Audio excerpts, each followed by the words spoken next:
بسم اللہ الرحمن الرحیم۔ عزیز دوستو، بزرگوں اور بھائیوں، ہماری زندگی کے اندر ایک اہم پہلو لوگ ایک دوسرے کے بارے میں تبصرہ کرتے ہیں، گفتگو کرتے ہیں۔ اگرچہ اسلام نے اسے بڑا ناپسند کیا اور غیبت کو زنا سے زیادہ بدتر قرار دیا، لیکن معاذ اللہ ثم معاذ اللہ لوگ پھر بھی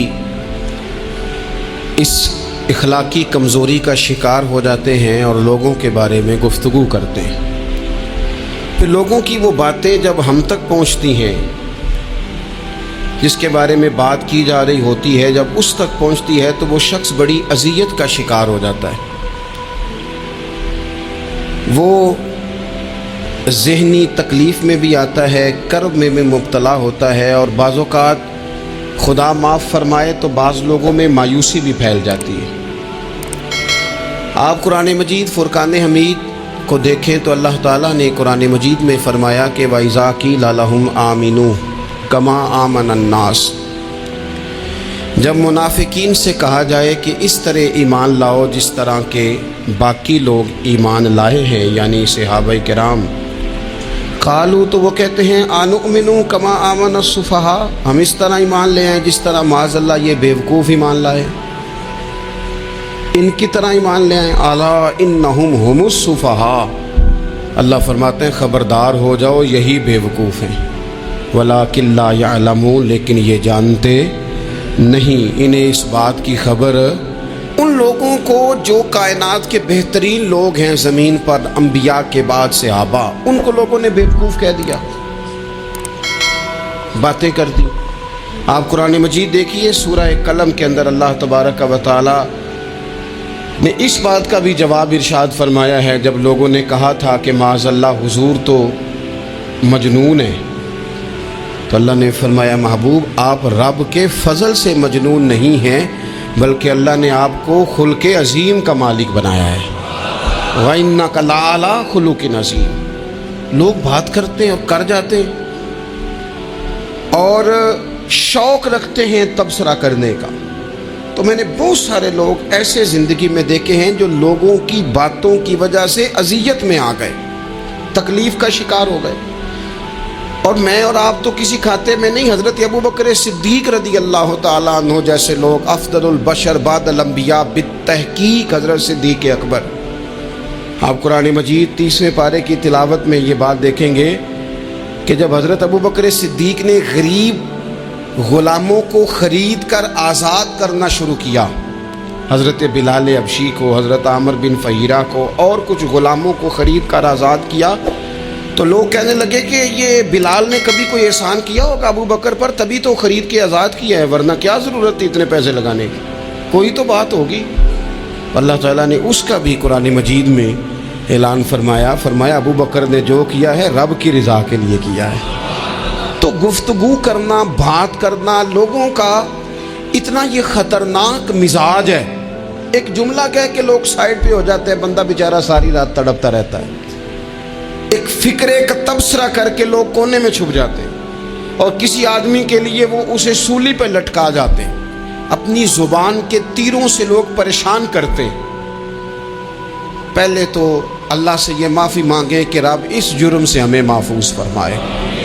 اور اب تو لوگوں کی زبانیں اتنی لمبی ہو گئیں کہ وہ صحابہ تک چلی گئی ہیں، اہل بیت نبوت تک چلی گئی۔ تبصروں کے شوق میں لوگوں نے یہ دیکھا ہی نہیں کہ میری حیثیت کیا ہے اور میں بات کس کی کر رہا ہوں، میری اوقات کیا ہے اور میں تبصرہ کس پہ کر رہا ہوں۔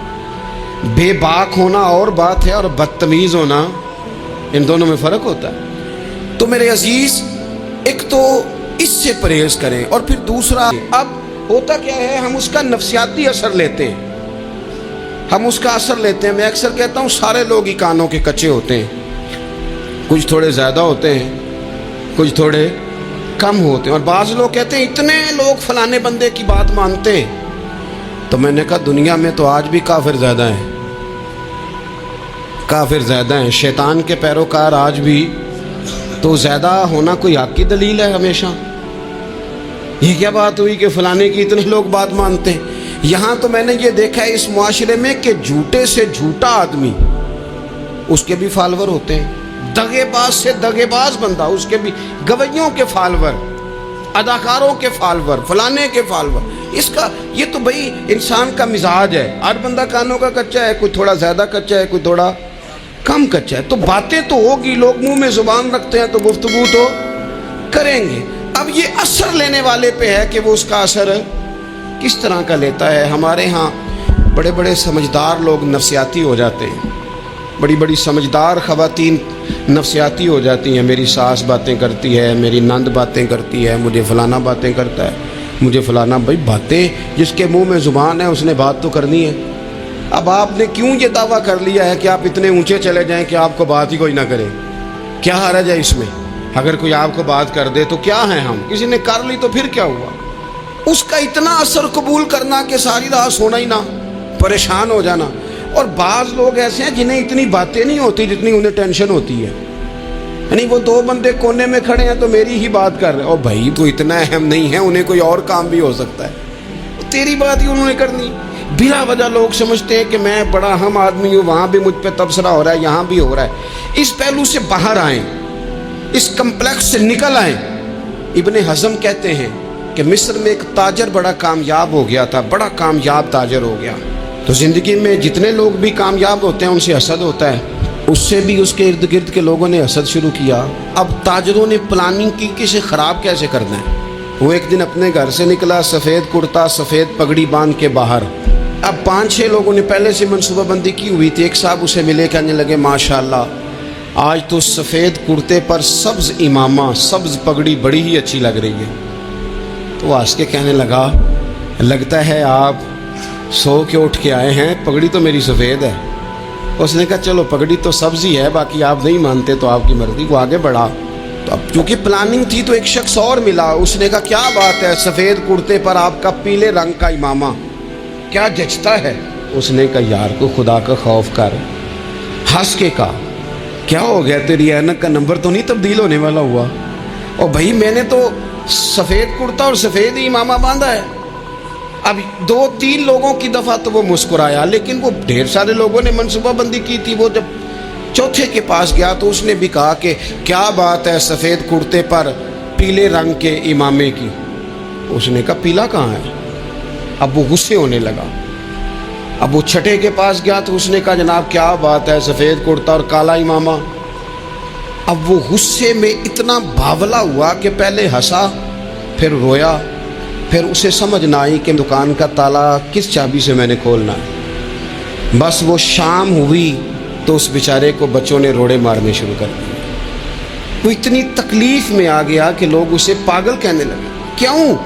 اس لیے کہ لوگ منصوبہ بندی، افواہ تھی نا کہ میری طبیعت خراب ہے، تو لوگوں نے حال پوچھ پوچھ کر بیمار کر دیا. لوگوں کی باتیں، لوگوں کے تبصرے، لوگوں کے کومنٹس. بولے امام شافعی فرمانے لگے لوگوں کی باتیں پتھروں کی طرح ہوتی ہیں، یہ روڑوں کی طرح ہوتی ہیں. اگر انہیں کمر کے اوپر رکھ لو گے نا تو یہ تمہاری کمر توڑ دیں گی، اور اگر تم ان کو اپنے پیروں کے نیچے رکھ لو گے تو تمہارا قد اونچا ہو جائے گا. بس دنیا میں وہ لوگ پریشان ہوتے ہیں جو لوگوں کی باتوں کو کندھوں پر سوار کر لیتے ہیں. جو پیروں کے نیچے رکھے، جو پاؤں کے نیچے رکھے، ان کا قد. وہ پرانے زمانے میں نا عارف رومی رحمۃ اللہ علیہ فرماتے ہیں کہ ایک بیل گائے گر گئی تھی کنویں کے اندر. تو اب وہ لوگ اس کو نکال تو نہیں سکتے تھے، تو انہوں نے اس طرح کیا کہ مٹی ڈالنی شروع کر دی کہ اب بدبو آئے گی، پریشانی ہوگی، تو اس کو بند کر دیتے ہیں اندر ہی کنویں کو. کنواں نئی جگہ پہ کھود لیتے ہیں. انہوں نے جب اس کے اندر مٹی ڈالی نا تو وہ گائیں جو تھی وہ مٹی جھاڑ کے تو مٹی کے اوپر آ گئی. انہوں نے پھر مٹی ڈالی تو وہ تھوڑی اور اوپر آ گئی، اور مٹی ڈالی تو اور وہ مٹی ڈالتے گئے اور گائیں وہاں سے کنویں سے باہر آ گئی. لوگوں نے دفن کرنا چاہا، وہ باہر نکل آئی. اور میرے بھائی لوگ بھی اپنی باتوں میں دفن کرنا چاہتے ہیں، لیکن یاد رکھنا جو چمکنے والے تھے وہ چمکتے ہی رہے. جن کو اللہ نے عزت دی تھی ان کی گھٹائی کوئی نہیں سکا. اتنی لمبی زبانیں کھول کے لوگوں نے صحابہ کے بارے میں باتیں کی. باتیں ہو رہی ہیں. لوگ جن کو دبانا چاہتے تھے، آج نہیں صوفیاء کی مخالفت شروع ہوئی، ان کے زمانے میں بھی ہوئی. ان کے دور میں ان کے خلاف کتابیں لکھی گئیں، لکھنے والے خدا جانے کہاں ہیں، اور داتا صاحب ہو رہی ہے، خواجہ صاحب ہو رہی ہے۔ حضور غوث اعظم کے ان کے زمانے میں بھی ایسا نہیں ہوا کہ بڑی خوشی سے لوگوں نے آگے بڑھ کے پھول ڈالے ہوں، ان کے دور میں باقاعدہ جتھے تیار ہوئے، جتھے، اور پورا کام کیا گیا۔ اور ویسے بھی اگر کوئی شخص آپ کا مخالف ہی نہیں ہے تو پھر آپ کو چمکنے کا مزہ کیسے آئے گا؟ کوئی تو مخالف ہو نا، کوئی تو ہو نا جو کوئی بات کرے۔ دیکھیں نا، اگر اندھیرا نہ ہو، رات نہ ہو، تو بلب کی کوئی اہمیت رہ جائے گی؟ یہ چمکتا ہی تب ہے جب اندھیرا زیادہ ہوتا ہے۔ ہم کہتے ہیں اندھیرا ہو گیا، اور بھائی تجھے چمکنے کا موقع دیا ہے اندھیرے نے، تجھے اس نے عروج دیا، تندی باد مخالف سے نہ گھبرا اے عقاب، یہ تو چلتی ہے تجھے اونچا اڑانے کے لیے۔ تو باتوں سے پریشان نہ ہو۔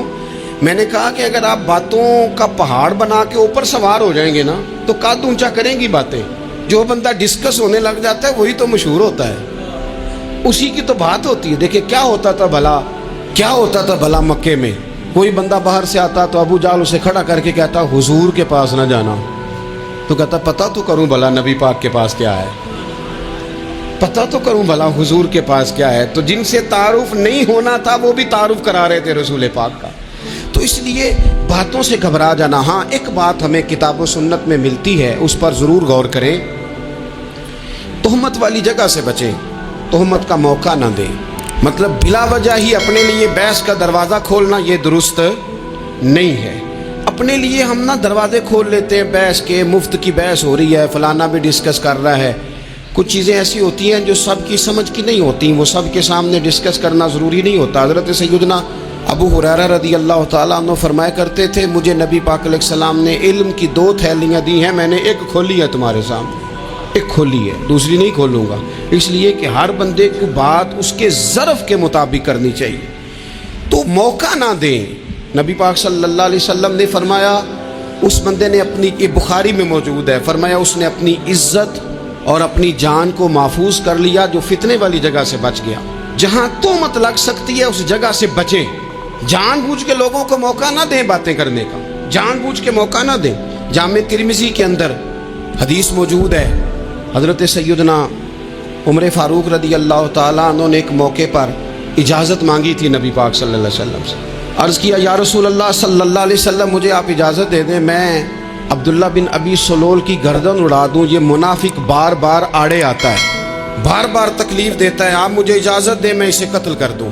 تو اب وہ چونکہ کلمہ پڑھتا تھا، ساتھ تو رہتا ہی تھا نا، بہت سارے لوگ اسے مسلمان جانتے تھے، تو حضرت سیدنا عمر فاروق رضی اللہ تعالیٰ عنہ نے اجازت چاہی، کہ یا رسول اللہ صلی اللہ علیہ وسلم اگر آپ مجھے اجازت دے دیں، یہ ترمذی میں موجود ہے، یعنی آپ اس جگہ سے بچیں جہاں تہمت لگ سکتی ہے، جہاں بلا وجہ کسی شخص کو شر پھیلانے کا موقع مل سکتا ہے۔ یا رسول اللہ مجھے اجازت دے میں عبداللہ بن ابی سلول کی گردن اڑا دوں۔ نبی پاک صلی اللہ علیہ وسلم نے فرمایا کہ عمر، اگر میں تمہیں ایسا کرنے کی اجازت دوں گا تو لوگ کہیں گے کہ وہ اپنے قریبیوں کو انہوں نے مروانا شروع کر دیا ہے، ساتھ والوں کو ہی مروانا شروع، لوگ تو اسے مسلمان سمجھتے ہیں۔ تہمت والی جگہ سے، بلکہ بخاری شریف میں اسی طرز کا ایک اور پیغام بھی ہمارے لیے موجود ہے۔ یہ جو حرم شریف آج ہمارے سامنے ہے نا، بیت اللہ شریف، اس میں ایک پیچھے مقام ہے جس کو حتیم کہا جاتا ہے، یہ خانہ کعبہ کا حصہ ہے۔ حضور صلی اللہ علیہ وسلم کے اعلان نبوت سے پہلے جب قریش مکہ نے اسے تعمیر کیا نا دوبارہ سے، تو انہوں نے چندے کا کوئی اس طرح کا مزاج بنایا تھا کہ اس بندے سے پیسے لینے جس کے بالکل ہی جائز ہو۔ اس ترتیب سے انہوں نے خانہ کعبہ کی تعمیر کی کہ پھر وہ ساری تعمیر نہ کر سکے، حتیم باہر رہ گیا۔ تو نبی پاک صلی اللہ علیہ وسلم نے ایک دن فرمایا، بخاری میں موجود ہے، حضور فرمانے لگے، عائشہ اگر تمہاری قوم جاہلیت کے قریب نہ ہوتی، کیونکہ ابھی قریب جاہلیت چھوٹی ہے نا، ابھی لوگوں نے کلمہ پڑھنا شروع کیا ہے، فرمایا اگر یہ جاہلیت کے قریب نہ ہوتے تو میں کعبے کو انہی بنیادوں پر دوبارہ بنا دیتا جن بنیادوں پر حضرت ابراہیم علیہ السلام نے بنایا تھا۔ لیکن چونکہ یہ جاہلیت کے قریب ہیں، ان کی سمجھ میں چیز نہیں آئے گی، یہ شک میں پڑ جائیں گے، پریشان ہو جائیں گے، لہذا میں یہ کام نہیں کرتا۔ بہت ساری چیزیں ایسی ہیں کہ جن کی وجہ سے بعض سادہ لوگ ابہام کا شکار ہوتے ہیں، ابہام کا، ہمارے علماء نے اس طرح کیا کہ بڑے طے کر کے عقائد کے عنوانات امت تک پہنچائے. ہر آدمی ہر شعبے کا اسپیشلسٹ نہیں ہوتا. بہت سارے لوگ باتیں مریض کے سامنے کرنے والی نہیں ہوتی، وہ صرف لواحقین کو بتانے والی ہوتی. پھر کچھ لوگ اور آئے جنہوں نے کہا کہ ہم تو ایفیشنسی دکھائیں گے، کچھ خاص ہر بات کھول کر لوگوں کے سامنے رکھیں گے. اس کا نقصان پھر یہ ہوتا ہے کہ سادہ لوگ مشکلات کا شکار ہوتے ہیں. وہ پھر جب کہتے ہیں ہر چیز ڈسکس کر لینی چاہیے تو پھر باتیں دور نکل جاتی ہیں. پھر لوگوں نے انبیاء کرام علیہم السلام کی اجتہادی خطاؤں کو ہے. تو میرے عزیز ایسے کام نہ کریں جس کی وجہ سے بلا وجہ بحث کا. ہمارے یہاں کچھ لوگوں کو شوق ہے خبروں میں رہنے کا. وہ ایسی باتیں چھیڑتے ہیں جن سے نہ وہ خبروں میں رہ سکیں. میں نے دیکھا ہے وہ کہتے ہیں جی میں نے کوئی انوکھی بات کرنی ہے. بھئی انوکھی بات کرنے سے بندہ مشہور تو ہو جاتا ہے. ہمارے زمانے میں مشہور ہی وہ ہوتا ہے جو دوسروں سے ذرا ہٹ کے بات کرے، انوکھی کرے. وہ ہمارے لطیفہ لکھا ہے نا، ایک اہل عرب کا ایک ہجا نام کا عربی کا ایک لطائف سنانے والا شاعر ہے. تو وہ کہتا ہے کہ ایک شخص نے ایک دفعہ کہہ دیا تھا گدھا کھانا جائز ہے. تو بڑے بڑے علماء اس کے گھر چلے گئے کہ بھئی کوئی دلیل، کوئی جزیہ، کوئی کہاں سے، کوئی کتاب، کوئی حوالہ، کوئی شے. اس نے کہا روز آؤ گے ایک بندے کو بتاؤں گا، کٹھا اسٹیج لگاؤ، ایک ہی دفعہ حوالے دیتا ہوں، روز نہیں دیے جاتے. وہ اسٹیج لگ گیا، دنیا جمع ہو گئی جنہوں نے کبھی ٹائم نہیں نکالنا. تو یہ ذرا انوکھی بات جو کر رہا تھا وہ سارے لوگ آ گئے. تو وہ اسٹیج پہ چڑھا تو کہنے لگا مجھے جانتا کوئی نہیں تھا. چلو اب بدنام جو ہوں گے تو کیا نام نہ ہوگا. اب قیامت تک کہو گے تو صحیح نا. وہ اس مولوی دے گھر جنہیں ایک بار آخیا نہیں سی گدھا کھانا جائز ہے. چلو بدنام جو ہوں گے تو کیا. تو بہت سارے ایسے لوگ ہیں جو ہیں بدنام، پر چلو نام تو ہو گیا نا. بدنامی صحیح، شرارت صحیح، شیطانیت صحیح، لیکن نام تو ہو گیا. تو اس لیے کوئی ایسا انوکھا کام جس سے لوگوں کی، میں آپ سے بڑی گزارش سے عرض کروں، اعلیٰ حضرت بریلوی رحمۃ اللہ علیہ نا لالٹین کے اندر مٹی کا تیل جلایا جاتا ہے ہمارے ہاں. تو مٹی کا تیل ظاہر ہے اس سے بدبو آتی ہے، تو مسجد میں وہ جلانا جائز نہیں تھا. تو ایک صاحب ارنڈی کا تیل لائے، وہ خوشبو والا ہوتا ہے. وہ لا کے انہوں نے نا اعلیٰ حضرت بریلوی رحمۃ اللہ علیہ کو لالٹین میں ڈال کے دیا اور کہا کہ یہ مسجد میں اس کو جلاتے ہیں چونکہ اس کے اندر سے خوشبو آتی ہے، بدبو نہیں آتی. تو وہ جو شرعی عذر ہے نا، حضور نے فرمایا کہ جمعے والے دن غسل کر کے آؤ تاکہ کسی کے پسینے سے ایک دوسرے کو تکلیف نہ ہو. کچا لہسن پیاز کھا کے مسجد آنا اس لیے منع کر دیا گیا کہ منہ کی بدبو سے تکلیف ہو. تو مسجد میں کوئی ایسی چیز جو بدبو کا باعث بنے منع ہے. اب انہوں نے وہ تیل لا کے لالٹین میں ڈالا جس سے خوشبو آتی تھی اور لالٹین بھی روشن ہوتی تھی. تو اعلیٰ حضرت فاضل بریلوی رحمۃ اللہ علیہ اپنے اس خادم سے فرمانے لگے کہ اب لوگ تو آئیں گے نا، تو ہمارے علاقے میں تو ساری دنیا مٹی کے تیل سے ہی چلاتی ہے، تو اب آپ نے ایک خوشبو والا تیل لا کے ڈال تو دیا ہے اس کے اندر لالٹین میں، پر یہ لوگوں کو بتائے گا کون کہ یہ تیل وہ نہیں ہے. لوگ تو یہاں سے دیکھ کے جائیں گے اور جا کے کہیں گے کہ اتنے بڑے عالم کی مسجد میں اگر جل رہا ہے تو ہم کیوں نہ جلائیں. تو فرمانے لگے وہ شخص کے حضور پھر حال کیا ہے. فرمانے لگے آپ فرضوں کا سلام پھیر کے دعا سے پہلے لالٹین کے پاس کھڑے ہو جائیں اور جو بندہ گزرے اسے بتاتے جائیں کہ یہ مٹی کا تیل نہیں، یہ مٹی کا تیل نہیں، یہ مٹی کا تیل. ہر شخص کے ذہن تک بات اتر جائے تاکہ لوگ کسی ایسی چیز کا شکار نہ ہو جائیں جس سے کہ ان کے مزاج میں کوئی غیر شرعی چیز عروج پکڑ لے. تو میرے عزیز ہم نہ کچھ بدگمانیاں لوگوں کے اندر لوگ ڈالتے ہیں. ہمارے ہاں بالخصوص پاکستان میں جب سے سیاسی فرقہ واریت شروع ہوئی ہے، سیاسی، ہماری قوم کا مزاج اتنی بری طرح خراب کیا گیا ہے.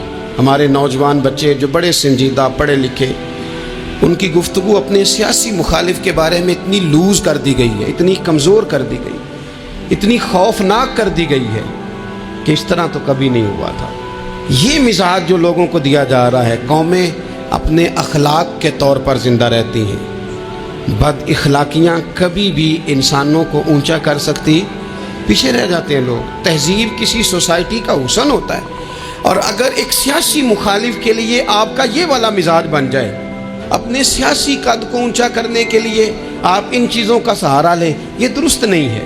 اخلاقی رویے میں کہوں گا کسی بھی سیاسی جماعت سے وابستگی ہے وہ 100% رکھے. جو اس کی سمجھ میں آتی ہے، لیکن اپنے اخلاقی مزاج کو کبھی کمزور نہ ہونے دے، اخلاقی رویہ کبھی کمزور نہ ہونے دے۔ یہ کیسے ہو سکتا ہے؟ دیکھیں ابو جہل، ابو لہب، عتبہ، عتیبہ، شیبہ، وہ وہی باتیں کر سکتے تھے جو ان کے مزاج کی تھیں، جو آج تک لوگ کسی بھی دیندار کے بارے میں کرتے ہیں۔ تو انہوں نے وہی باتیں آ کے کی تھی جناب ابو طالب کے ساتھ۔ انہوں نے کہا تھا کہ اگر معاذ اللہ ان کو دولت چاہیے تو ہم دیتے ہیں۔ بڑے سے بڑے مخلص آدمی پر آج لوگ دعویٰ نہیں کرتے کہ دولت کے لیے لگا ہوا ہے۔ انہوں نے کہا دولت چاہیے تو دیتے ہیں، اگر کسی خاتون سے نکاح کرنا چاہتے ہیں تو کرا دیتے ہیں، سرداری چاہیے تو دے دیتے ہیں۔ اب یہ سوچ ہی اتنی ہے، اس سے آگے جاتی نہیں۔ وہ معاذ اللہ حضور کے بارے میں اور بھی باتیں کرتے، یہ شاعر ہیں، یہ جادوگر ہیں، یہ فلاں ہیں، لیکن میرے نبی پاک علیہ الصلوۃ والسلام نے کبھی بھی ان کی ذاتی زندگی کو ڈسکس نہیں کیا، کبھی نہیں کیا۔ ابو جہل شراب پیتا تھا، لیکن حضور نے کبھی سوسائٹی میں یہ بات لوگوں کے سامنے بیان نہیں کی۔ وہ لوگوں کے پیسے دبا لیتا تھا، کئی جگہوں پہ حضور نے پیسے نکلوا کے دیے، لیکن جگہ جگہ گلی گلی کھڑے ہو کے حضور نے یہ نہیں فرمایا کہ یہ اس طرح کا ہے۔ آپ اپنے مخالفین کے بارے میں ضرور کلیم کریں، ثبوت کے ساتھ ضرور بات کریں، یہ ضروری ہے، لیکن آپ کا رویہ اتنا گرا ہوا نہیں ہونا چاہیے کہ لوگ سمجھیں کہ یہ قوم تو اخلاق سے ہٹ گئی ہے۔ آپ اختلاف کریں، لیکن اختلاف کے بھی آداب ہوتے ہیں۔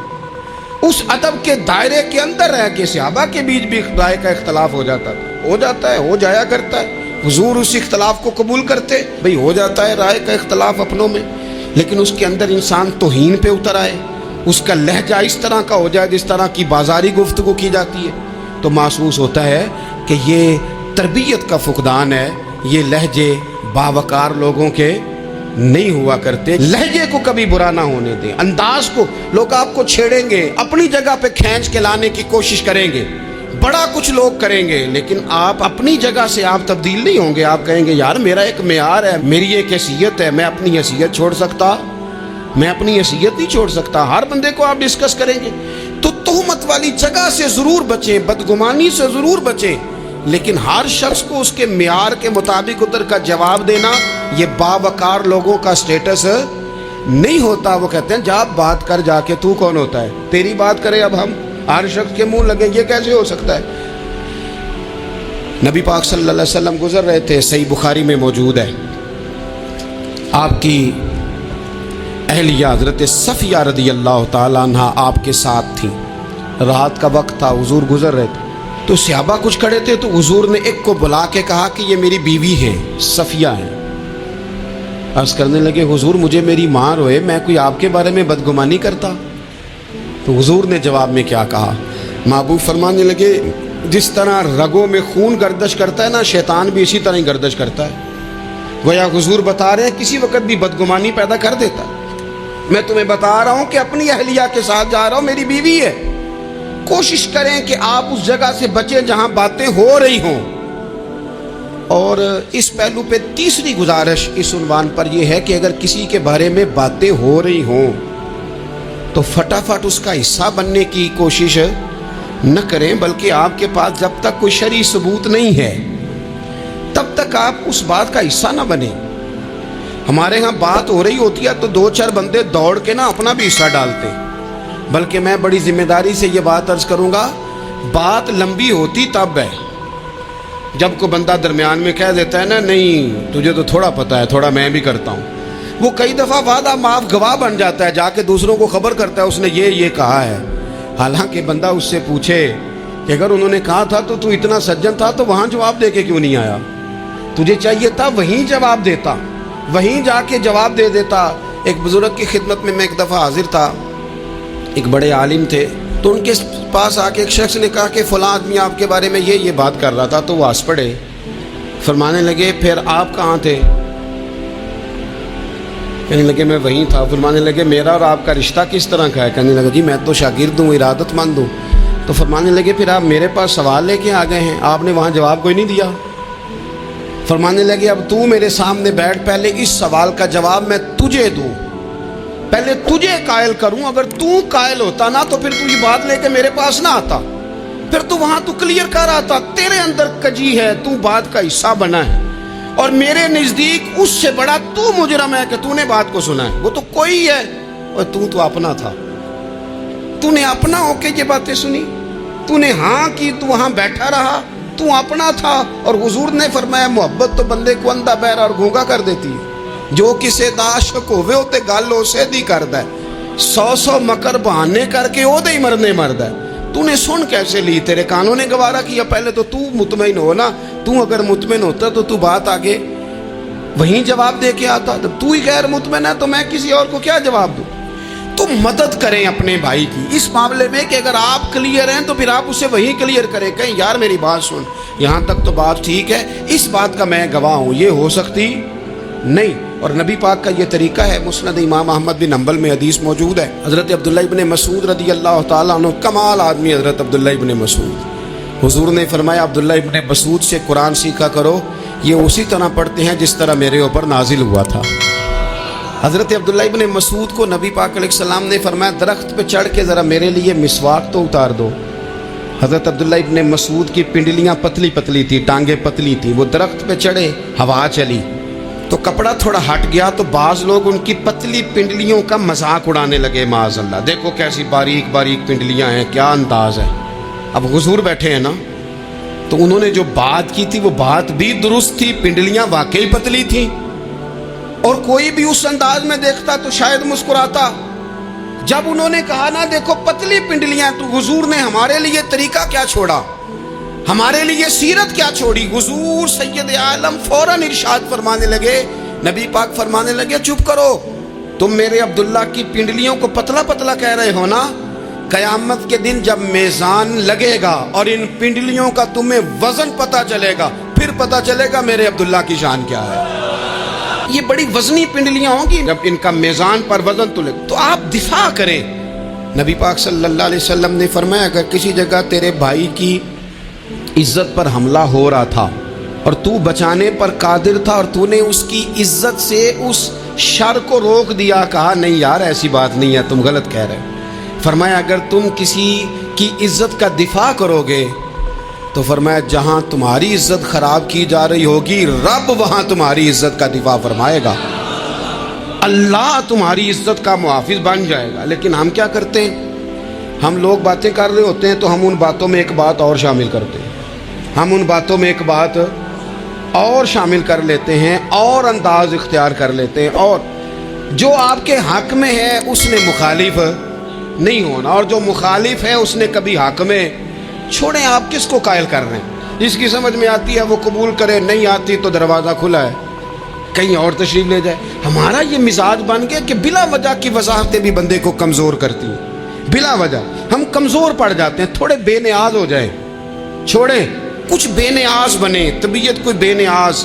ہم نہ بے نیاز نہیں ہوتے، ہر بات کو سوچتے ہیں، ہر بات کی وہ فلانے نے پتہ کیا کہا ہے. تو بڑی معذرت سے بالخصوص خواتین کا مسئلہ ہوتا ہے، وہ کہتے ہیں پوری دسو، نہیں دسو نے آخیا کی بھئی آپ نے کیا کرنا ہے، اس کے لیے پھانسی کا حکم لگانا ہے. آپ چھوڑ دیں، بات ہو گئی، ختم ہو گئی. اپنی زندگی میں تھوڑی سی بے نیازی بھی پیدا کریں، تھوڑی سی بے نیازی. ہر ایک کی بات سننا، ہر ایک کی بات پر غور کرنا، ہر بندے پر تبصرہ شروع کر دینا، وہ تو تکلیف آ جائے گی. وہیں سے جہاں سے بات شروع کی تھی پھر وہیں لاتا ہوں کہ باتوں کا اثر لیں لیکن صرف خیر کی باتوں کا اثر لیں، لیکن صرف اچھے لوگوں کی باتوں کا. ہر ایک کی بات کا اثر لوگے، لوگ 2 قدم نہیں چلنے دیں گے. اور دوسرا میں آپ کو بڑی ذمہ داری سے عرض کرتا ہوں، ہم ویژن والے لوگ ہیں، ہماری 1400 سال کی تاریخ ہے، ہم ویژن والے لوگ ہیں. یہ نہیں ہے کہ ادھر ایک بندہ آیا تو تھوڑی سی ہم اس کے پیچھے چلے جائیں گے، پھر کل ایک اور آئے گا تو تھوڑا سا اس کے پیچھے چلے جائیں گے. یہ تو وہ لوگ ہوتے ہیں جن کی پیچھے بنیاد نہیں ہوتی، اور جن کی پوری بنیادیں ہونا. وقت زیادہ ہو گیا، ورنہ میں آپ کو اپنی سند پڑھ کے بتاتا کہ ہماری سند امام بخاری تک کیسے جاتی ہے اور امام بخاری کی رسول پاک تک کیسے جاتی ہے. یہ تو ایک تسلسل ہے. تو اس لیے بڑی جلدی آزمائش کا شکار نہ ہوا کریں. باتیں کس لیے؟ جو بندہ ویلا ہے اس نے بھی 4 باتیں تو ہر بات کا اثر نہ لیں. بالخصوص جوانوں سے کہتا ہوں، ٹارگٹ اچیو کرنے کے لیے سب سے پہلے تو مقاصد کا تعین کرے، جانا کے دور، پھر اس پہ لگ پڑے. باتیں ہوتی رہیں گی لیکن باتوں کو پشت پہ سوار نہیں کرنا، باتوں کو پاؤں کے نیچے رکھنا ہے. قد اونچا ہو جائے گا، قد اونچا ہو جائے گا. پشت پہ سوار کرو گے تو گردن ٹیڑھی کر دیں گے.